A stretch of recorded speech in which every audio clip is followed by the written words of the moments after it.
আসসালামু আলাইকুম। নতুন একটি রেসিপি নিয়ে হাজির হয়ে গেলাম। আজকে আমি তৈরি করে দেখাবো তালের রসের প্যানকেক। ভিতরে অসংখ্য ছিদ্রযুক্ত এই প্যানকেকটা আমি কিভাবে বানালাম খুব সহজভাবে আমি আপনাদেরকে তৈরি করে দেখাবো। অনেক বাচ্চারা আছে তালের পিঠা খেতে চায় না, কিন্তু কেকটা খুবই পছন্দ করে। এর জন্য আমি আমার বাচ্চাদেরকে এভাবে কেক বানিয়ে দেই। কেক বানানোর জন্য আমি প্রথমে একটা বাটিতে 2টা ডিম ভেঙে নিচ্ছি। তারপরে দিয়ে দিচ্ছি হাফ কাপ পরিমাণে চিনি দেওয়ার পরে আমি দিয়ে দিচ্ছি 2 টেবিল চামচ পরিমাণে তালের রস।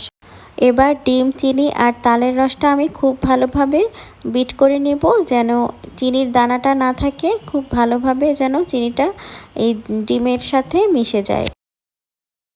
এবার আমি দিয়ে দিচ্ছি সামান্য অরেঞ্জ ফুড কালার। এতে করে কেকের কালারটা অনেক সুন্দর হবে, দেখতেও অনেক ভালো লাগবে। এটা পুরোপুরি অপশনাল, আপনারা যদি না দিতে চান তাহলে দেওয়ার কোনো দরকার নেই। আমি দেখতে ভালো লাগবে এজন্য দিয়ে দিচ্ছি। এরপরে আমি একটা ছাঁকনির সাহায্যে 1 কাপ ময়দা আর 1 চা চামচ পরিমাণে বেকিং পাউডার চেলে নিচ্ছি।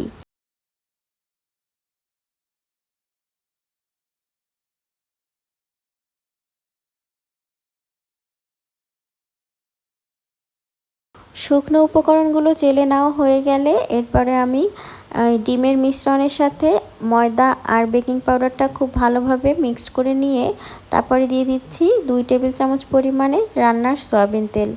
তেলটা দিয়ে ভালোভাবে মিক্সড করে নিতে হবে।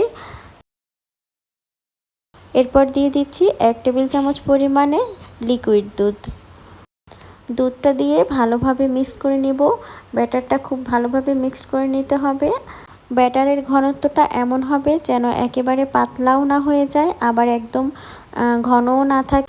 এরকমভাবে উপর থেকে ধরলে যেন সহজেই নিচে নেমে আসতে পারে। এই তো আমার ব্যাটারটা রেডি হয়ে গেছে। এবার আমি প্যানকেকগুলো বানিয়ে নিচ্ছি। তার জন্য আমি একটা প্যান নিয়ে নিয়েছি। এ পর্যায়ে চুলার আঁচটা একদম মিডিয়াম থেকে লো হিটে রাখতে হবে, যেন ভিতরটা কাঁচা না থাকে আর নিচের দিকে লেগে না যায়।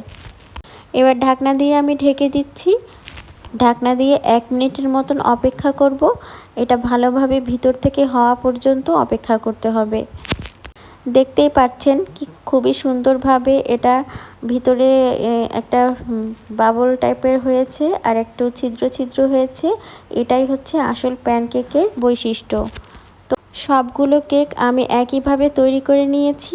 আজকের রেসিপিটা কেমন লাগলো অবশ্যই কিন্তু কমেন্টে জানাতে ভুলবেন না। সবাই ভালো থাকবেন। আল্লাহ হাফেজ।